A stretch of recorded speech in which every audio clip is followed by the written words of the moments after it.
Furnace manual, page 9.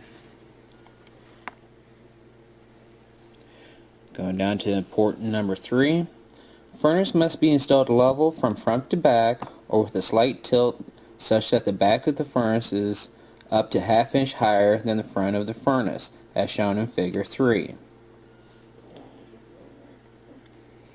Figure 3. The furnace is set up for an upflow design.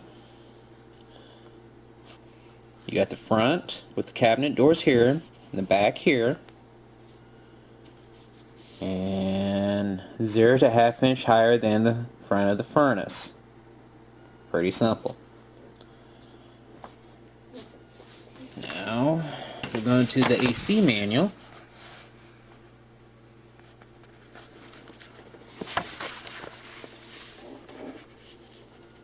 Page 16.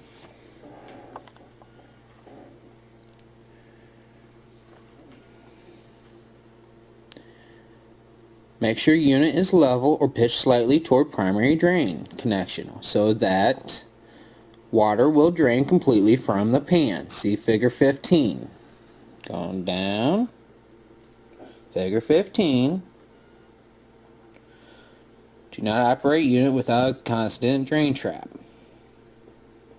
Unit must be slightly inclined toward primary drain connection, which it is not. It could have all been leveled correctly with some pine wires and wood shims in between the concrete blocks in the bottom of the furnace.